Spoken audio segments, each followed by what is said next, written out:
এই প্রস্তাবকে আমরা সর্বাত্মকরণে সমর্থন করছি। তৃণমূল সরকারের পাশে দাঁড়ালেন শুভেন্দু। এই প্রস্তাবকে সমর্থন করতেই বিরোধী দলনেতার প্রশংসা করলেন চন্দ্রিমা ভট্টাচার্য। পারস্পরিক সৌজন্যের নজির বৃহস্পতিবারে ধরা পড়ল বিধানসভায়, যা নিয়ে চর্চা শুরু হয়েছে। এই ঘটনা যখন ঘটছে তখন বিধানসভার অধ্যক্ষ বিমান বন্দ্যোপাধ্যায় চোখ কার্যত ছানা বড়া, কারণ এমন নজির বিরোধী দলের পক্ষে থেকে আগে কখনো দেখা যায়নি। তারিখটা ছিল 29শে নভেম্বর। সেদিন বিধানসভায় দাঁড়িয়ে আবাস যোজনা নিয়ে রাজ্য সরকারের উদ্দেশ্যে বিরোধী দলনেতা শুভেন্দু অধিকারীকে বলেছিলেন, আসুন না একসঙ্গে পশ্চিমবঙ্গের সব গরিব মানুষের বাড়ি করে দিই। যে আবাস যোজনার টাকা আটকে রেখেছে মোদী সরকার, আর যা ডিসেম্বর মাসের 31 তারিখের মধ্যে প্রথম কিস্তির টাকা দেবে রাজ্য সরকার, সেই সমীক্ষার কাজ শেষ। বৃহস্পতিবার বিধানসভায় রাজ্যের মন্ত্রী চন্দ্রিমা ভট্টাচার্যের নেতৃত্বে নয়াদিল্লিতে গিয়ে দরবার করার ইচ্ছা প্রকাশ করলেন বিরোধী দলনেতা। রাজ্যের প্রস্তাবে মমতা বন্দ্যোপাধ্যায় সরকারকে সমর্থন করলেন তিনি সহ বিজেপির বিধায়করা। রাজ্যের সমস্ত প্রস্তাবে বিধানসভার ওয়েলে নেমে প্রতিবাদ করেন বিরোধী দলনেতা।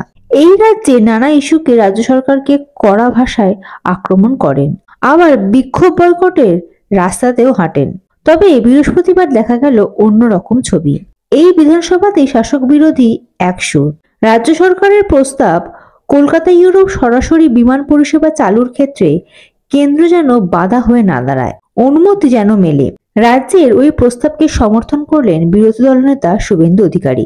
বিমানবন্দর সম্প্রসারণে কেন্দ্রের পক্ষ থেকে যদি বাধা আসে তাহলে পাশে থাকবেন বলে আশ্বাস দিলেন বিরোধী দলনেতা। এই নিয়ে চন্দ্রিমা ভট্টাচার্য ঠিক কি বললেন শুনে নেওয়া যাক। ওনার প্রস্তাব উনি দিয়েছেন যে উনি যেতে পারেন, মানে ওনার বিরোধী দলে যারা রয়েছেন তাদের থেকে এমএলএরা যেতে পারে, এবং তিনি প্রস্তাব দিয়েছেন। সেটা যেহেতু হয়তো আমি আজকে রেজলিউশনটা নিয়ে এসেছি, তাই আমার নেতৃত্বে যাওয়ার জন্য। অ্যাকচুয়ালি দেখুন, কে যাবেন কে যাবেন না এটা লিডার অফ দ্য হাউস যিনি, তার উপর নির্ভর করে কোথায় কোথায় প্রস্তাব কিন্তু উনি দিয়েছেন। লিডার অফ দ্য অপোজিশন তিনি এই প্রস্তাব দিয়েছেন। তো এটা ধরে নেওয়া যায় যে এই প্রস্তাবটা অত্যন্ত গুরুত্বপূর্ণ, এটা সবাই মানছেন। এবং এর আগে দেখা গেছে অনেক সময় আমরা বলেছি যে অনেক প্রস্তাবের প্রেক্ষিতে যে একসাথে যদি গিয়ে আমরা বলি আমাদের কেন্দ্রীয় বঞ্চনার কথা, যে যে জায়গাগুলোতে টাকা আমাদের পাওনা আছে অথচ দেওয়া হচ্ছে না, সেখানে তারা আমাদের সাথে সহমত হয়ে একসাথে যাওয়ার কথা বলেনি। কারণ এটা কিন্তু বাংলার ভালোর জন্য, বাংলার মানুষের টাকা, প্রাপ্য টাকা নিয়ে আসার জন্য। এখানে কোনো বিরোধী কিংবা সরকার পক্ষ এর মধ্যে কোনো বিরোধিতা থাকতে পারে না। কিন্তু আজকে এবারে দেখলাম যে উনি এটা সহমত হয়েছেন যে এটা নিয়ে একসাথে যাওয়া যেতে পারে। উদ্যোগ তো ভালো, নিশ্চয়ই একসাথে। এটা তো আমাদের যুক্তরাষ্ট্রীয় কাঠামো বলে। আপনি দেখবেন যে আমাদের মাননীয় মুখ্যমন্ত্রী তিনি কখনো কোনো স্কিমে আমাদের এমন কথা বলা নেই, কিংবা আমাদের কোনো এমএলএ কিংবা কেউ এইভাবে যে অন্য কোনো রাজনৈতিক দল করে বলে তাকে আমি আমার সার্টিফিকেট দেব না, ইনকাম সার্টিফিকেট কিংবা অন্য এরকম মানসিকতা কারণ নেই। এটা আমি যখন ইলেক্টেড হয়ে যাই তখন কিন্তু আমি জনপ্রতিনিধি, মানুষের প্রতিনিধি। আমি যতক্ষণ না ইলেক্টেড হই, রাজনৈতিক লড়াই লড়ি ভোটের ময়দানে, তখন আমার কাঁধে আমার দলের পতাকা। কিন্তু জনপ্রতিনিধি হয়ে তখন কিন্তু জনপ্রতিনিধির যে কাজ, সেখানে কখনো এই ভেদভাব দেখার দরকার নয়, এবং সেটাই আমাদের মাননীয় মুখ্যমন্ত্রী সব সময় সেটা মেনে চলেন। আজকে এই ক্ষেত্রেও দেখলাম যে বিরোধী দলনেতা বললেন যে তাদের পক্ষ থেকেও যাওয়া যেতে পারে। মাননীয় মুখ্যমন্ত্রী যিনি আমাদের হাউসেরও লিডার, তার নির্দেশে আমরা একটি রেজলিউশন, এখানে মোশন আন্ডার রুল 185 এটা আমরা নিয়ে এসেছিলাম আজকে, এবং আমি প্রস্তাবটা নিয়ে এসেছিলাম।